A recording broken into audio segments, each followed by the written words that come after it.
Assalamualaikum, salam hormat, selamat sejahtera. Terima kasih untuk anda yang setia menonton siaran Bernama TV. Nama saya Wan Syarina dan kita memulakan program Ruang Bicara malam ini.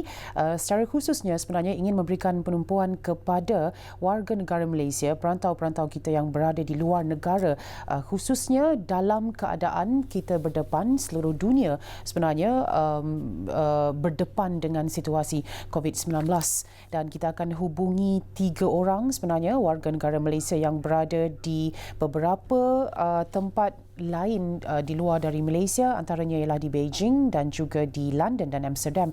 Tapi sebelum itu, kalau boleh kita kemaskini dulu antara apa yang penting perkembangan hari ini berkenaan dengan situasi terkini COVID-19 di Malaysia.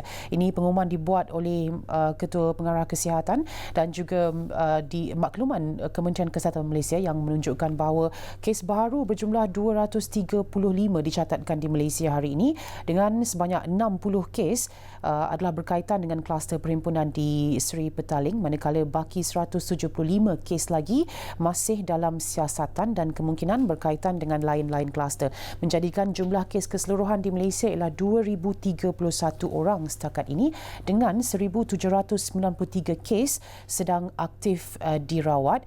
Kita juga dari sudut yang agak malang dan mendukacitakan untuk negara kita, telah berdepan dengan 23 kematian setakat ini dan kita juga punya 215 bekas pesakit COVID yang telah sembuh dan discharge dari hospital. Dan masih lagi dilaksanakan sebenarnya melalui tempoh pertama dan selepas ini akan dilanjutkan untuk fasa yang kedua Perintah Kawalan Pergerakan di Malaysia.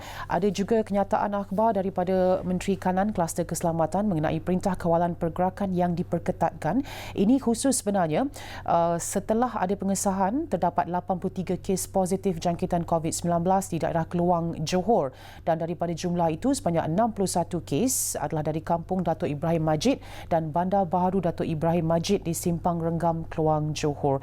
Dan mengambil kira jumlah kes yang tinggi di dua kawasan tersebut, kerajaan atas nasihat Menteri Kesihatan telah memutuskan untuk melaksanakan Perintah Kawalan Pergerakan diperketatkan di Kampung Datuk Ibrahim Majid dan Bandar Baharu Datuk Ibrahim Majid di Simpang Renggam, Keluang, Johor, melibatkan 3,570 orang penduduk tempatan daripada 650 keluarga berkuat kuasa malam ini 27 Mac 2020 hingga 9 April 2020.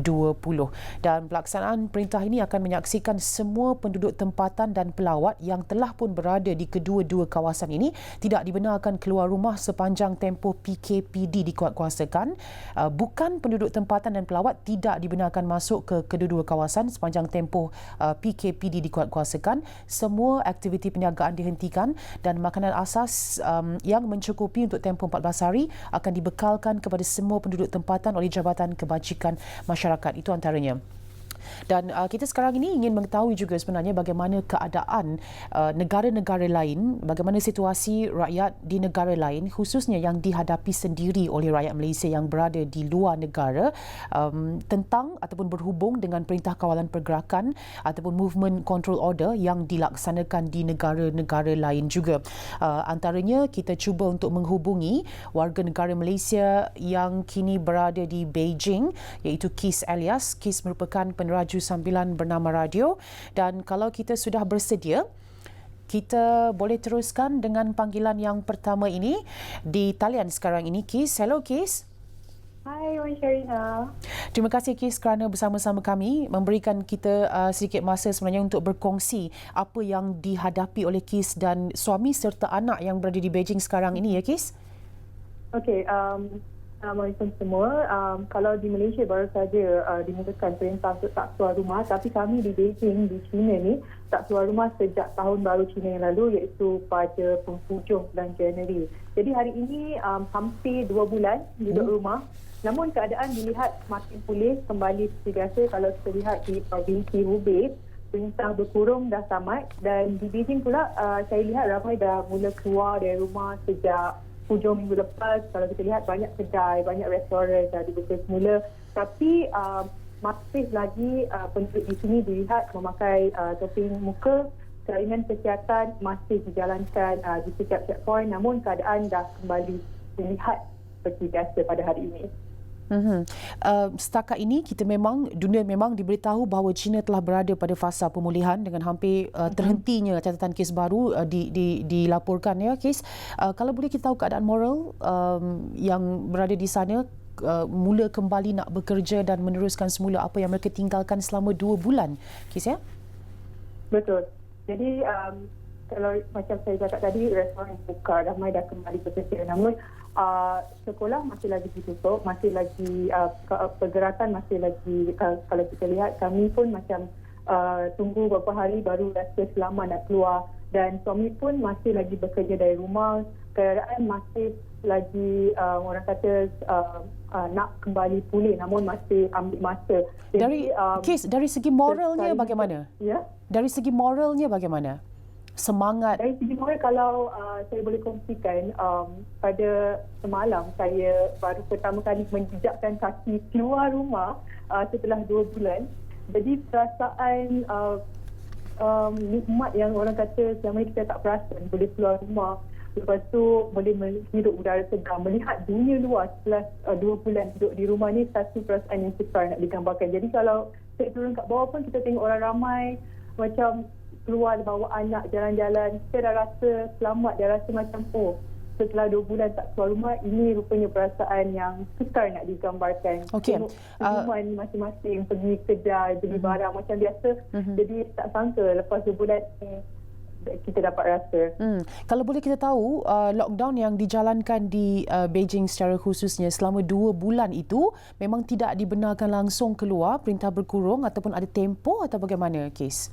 Okey, perintah lockdown, perintah berkurung hanya dijalankan di wilayah Hubei dan juga Wuhan, iaitu kira-kira 1,000 kilometer dari Beijing. Di Beijing tidak ada perintah berkurung, namun kami di sini stay at home, duduk rumah, ada perintah untuk duduk di rumah, tapi masih lagi boleh keluar untuk ke kedai, untuk membeli barangan dan sebagainya. Namun bila kita nak keluar tu macam biasa ada saringan kesihatan di setiap checkpoint di mana kita akan diperiksa suhu badan, dan kalau kita ada tanda-tanda simptom COVID, kita akan segera dibawakan ke hospital.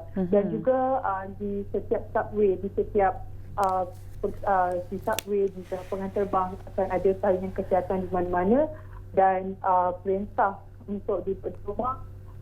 Di Beijing tidak ada perintah khusus untuk lockdown, namun kami semua mengambil inisiatif masing-masing, ada self-awareness untuk duduk di rumah, dan kita sendiri mengawal pergerakan kita. Okey. Kes, pada pendapat Kes, apa faktor kejayaan China mengurangkan sehingga sampai ke status zero patient dijangkiti COVID-19? Okey, kalau kita lihat kejayaan China dalam mengurangkan kes di negara ini, saya lihat tindakan China ini sendiri mengenakan lockdown di Wuhan, iaitu epicenter, dan juga bandar berdekatan itu saya lihat membantu mengawal virus ini. Lebih lagi ketika wabak ini menjadi perhatian, iaitu pada minggu sambutan Tahun Baru Cina pada penghujung bulan Januari. Dan saya itu antara kejayaan lain adalah kemampuan China itu sendiri untuk membina 2 hospital, iaitu Hospital Hu Shenshan dan juga Hospital Li Shenshan dalam masa yang singkat, dan ini membuktikan tiada apa yang mustahil, dan ini juga kita harus mengakui kejayaan China itu sendiri yang dapat membina 2 hospital dalam masa seminggu. Itu antara kejayaan dalam mengurangkan kes yang ada di negara ini. Pada pendapat Kes juga, apa yang paling penting boleh rakyat Malaysia belajar dengan rakyat China untuk mendepani wabak ini? Apa yang saya lihat di sini, mungkin kata kunci ini adalah disiplin dan juga perasaan bertanggungjawab itu sendiri. Sebab kalau kita lihat rakyat China ni kan, mereka dah biasa patuh dengan perintah ataupun arahan dari pihak kerajaan. Jadi apabila pandemik wabak ini berlaku, secara tidak langsung mereka semua patuh, mereka semua berdisiplin, mereka semua ada rasa tanggungjawab untuk tidak keluar rumah. Walaupun di Beijing tidak ada lockdown, tidak ada perintah berkurung, tapi kita sendiri ada inisiatif untuk duduk di rumah, kita ada self awareness, dan itu saya rasa antara benda yang kita boleh belajar daripada rakyat Cina dalam berdepan dengan pandemik ni. Okey, sebelum kita berakhir, ada sebarang makluman ataupun pesan pemberitahuan terbaru daripada kedutaan Malaysia ataupun konsulat Malaysia untuk rakyat kita di China? Okey, buat masa ini kita tahu kedutaan Malaysia iaitu terletak di Beijing ini sememangnya sentiasa memberikan kita maklumat dan sentiasa mengemasi keadaan kita dan semasa ke semasa. Macam kami di sini memang sebelum ni dah banyak kali ke pihak kedutaan, jadi mereka pun memang kenal dengan kita dan nasihat mereka mudah saja, stay safe. Kalau ada apa-apa terus kalau kita mempunyai apa-apa masalah, mempunyai apa-apa pertolongan, boleh terus saja menghubungi dengan pihak kedutaan Malaysia di sini. Okey. Baik. Terima kasih, Kis. Kita ucapkan semoga terus berada dalam keadaan yang baik di negara orang dan semoga satu hari nanti dapat kembali semula ke Malaysia dalam keadaan yang pulih seperti sedia kala. Terima kasih, Kis. Ya, itu kita hubungi sebentar tadi ialah Kis Elias, peneraju sambilan bernama Radio yang kini berada di Beijing untuk kita kongsikan bagaimana keadaannya di Beijing. Kongsi kes tadi antaranya ialah tidak ada lockdown ataupun darurat yang ketat di Beijing dilaksanakan, tapi warga negara ataupun penduduk Beijing melaksanakan sendiri perintah kawalan dengan inisiatif sendiri untuk self quarantine, berada di rumah, tidak keluar dari rumah. Okey, kita akan sambung sebentar lagi menerusi Ruang Bicara. Teruskan bersama-sama kami di Bernama TV. Berehat seketika.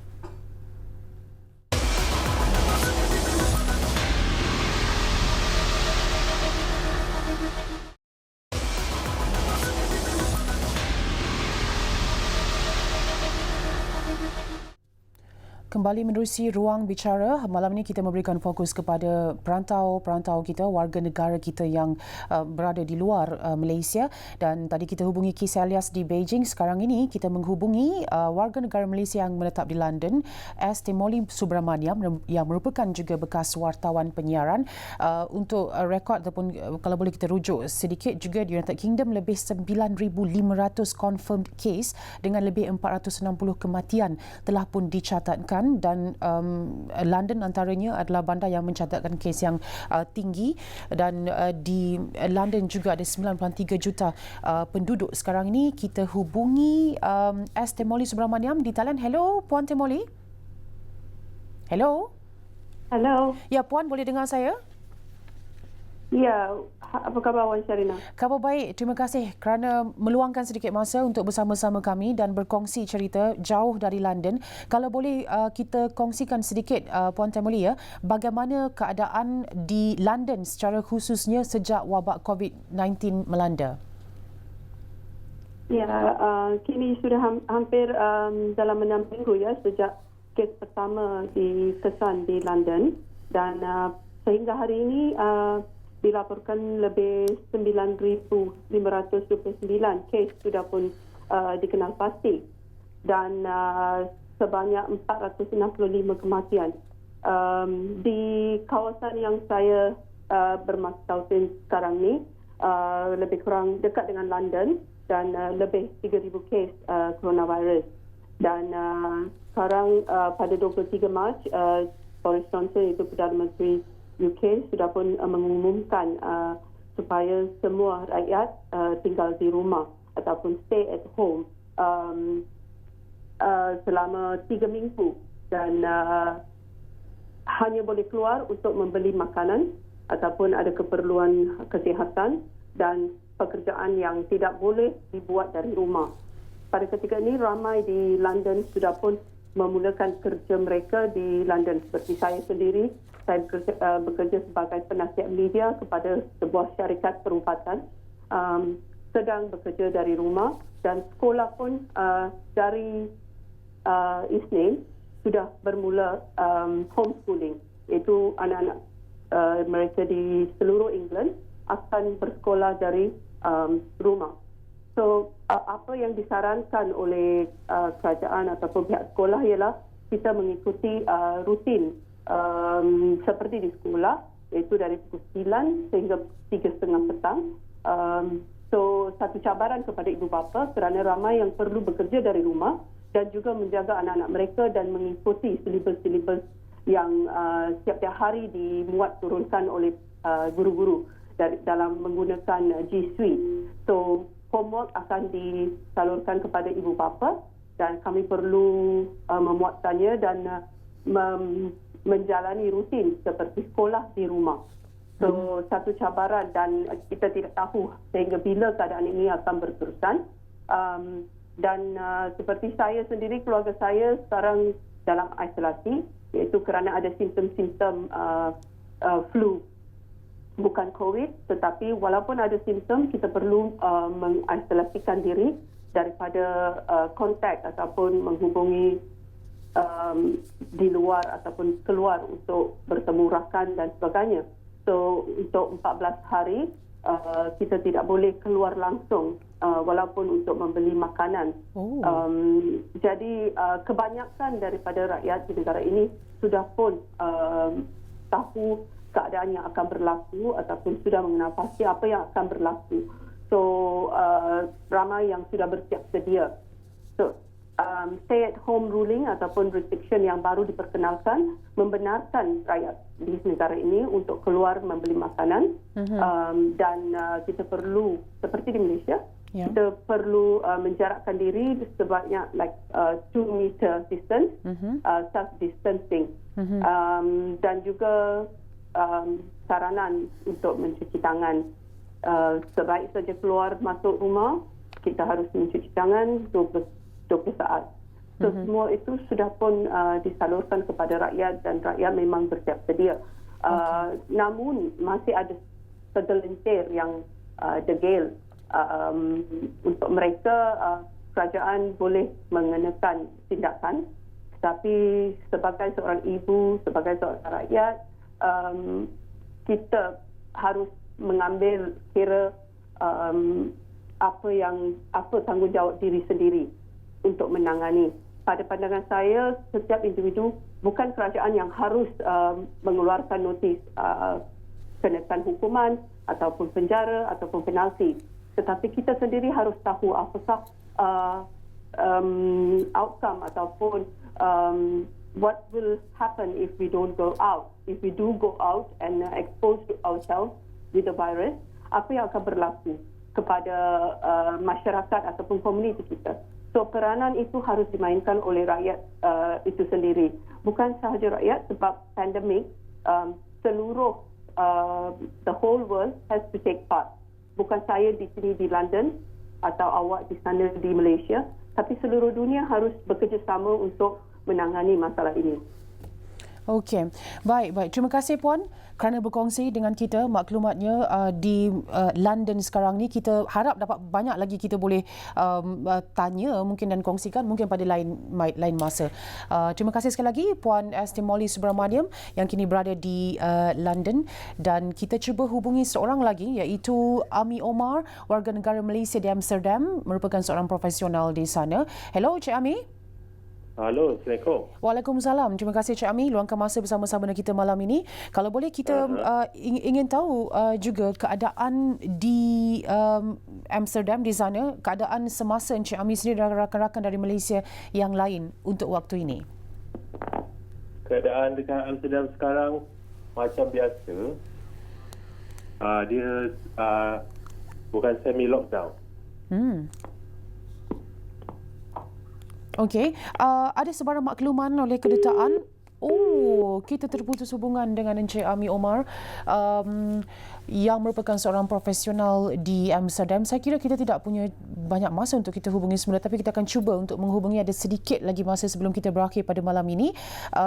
Walau bagaimana, kalau boleh saya kongsi seketika, sekarang ini lebih kurang 11 darjah Celsius di Amsterdam dengan waktunya lebih kurang 2.50 petang di sana, dan Amsterdam merupakan bandar yang mencatatkan paling tinggi dengan lebih 297 kematian di Belanda buat masa ini, dan merupakan tempat yang dengan jumlah paling tinggi kes dari bandar-bandar yang lain kalau kita saksikan. Dan di Belanda, first case ataupun kes pertama mereka untuk COVID-19 adalah pada 27 Februari, dan bayangkan sehingga 25 Mac 2020 kes telah dicatatkan sehingga melebihi 6,400 di Belanda. Baik, kita akan cuba sekali lagi bersama-sama dengan Cik Ami. Hello Cik Ami. Halo. Okey, baik. Kita harapkan masa yang cukup ini boleh kita kongsikan. Kalau boleh ingin kita tahu ada lockdown berlaku di tempat Encik Ami, bagaimana pula kerjasama ataupun antara rakyat, bagaimana kehidupan diteruskan buat masa ini? Di sini lockdown dia semi lockdown. Okey. So kedai semua tutup. Ada office yang buka, supermarket buka, kedai-kedai barang pasar buka semua. Tapi volunteering lockdown. So kerajaan suruh duduk rumah semua. Okey, dari segi perniagaan bagaimana Cik Ami? Sebab saya difahamkan Cik Ami sendiri sebagai professional hairstylist di sana. Ya. Ya. Perniagaan semua tutup. Okey. Bagaimana dengan pergerakan ekonomi dan juga mungkin freelancer ataupun mereka yang bekerja secara kecil-kecilan contohnya? Di sini ekonomi pun sayang sekali kita terputus hubungan sekali lagi. Mungkin kita akan cuba untuk menghubungi Encik Ami pada lain masa, pada episod yang seterusnya. Dan jangan lupa setiap malam sebenarnya Ruang Bicara bersiaran setiap pukul 9.30 malam, dan mungkin pada waktu yang berbeza sedikit minggu hadapan.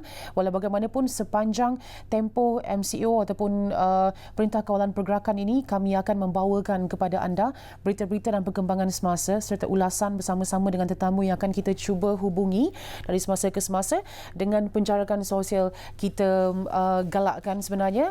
Dan antara lain sekali kalau boleh kita kongsikan juga untuk perkembangan terkini yang dimaklumkan oleh Kementerian Kesihatan Malaysia. Sekali lagi kita update untuk kes baru 235 kes dicatatkan pada hari ini, membawa kepada 2,031 jumlah kes keseluruhan di Malaysia dengan 1,793 kes sedang aktif dirawat dan 215 orang pesakit telah sembuh. Secara keseluruhannya 23 kematian dicatatkan di negara kita, dan Kementerian Kesihatan meneruskan nasihat untuk orang ramai berada di rumah sepanjang tempoh penguatkuasaan Perintah Kawalan Pergerakan, mengamalkan gaya hidup yang sihat. Gaya hidup yang sihat, kesihatan fizikal, kesihatan mental juga, tahap kebersihan diri yang optimum. Dan anda boleh pada bila-bila masa menghubungi Kementerian Kesihatan menerusi talian-talian yang disediakan untuk anda mendapat bantuan jika anda mempunyai sebarang perkara yang perlu dilaporkan ataupun perlu mendapat panduan. Dan kita juga nak mengucapkan terima kasih dan tahniah kepada frontliner Kementerian Kesihatan Malaysia yang bertugas tanpa henti.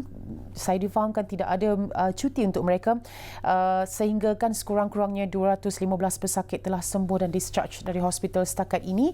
Begitu juga dengan anggota-anggota penguatkuasaan frontliner kita, ATM, PDRM yang juga semakin bertambah tugas mereka sejak Perintah Kawalan Pergerakan dilaksanakan. Jadi sama-sama kita membantu mereka dengan cara memberikan kerjasama sebaik-baiknya.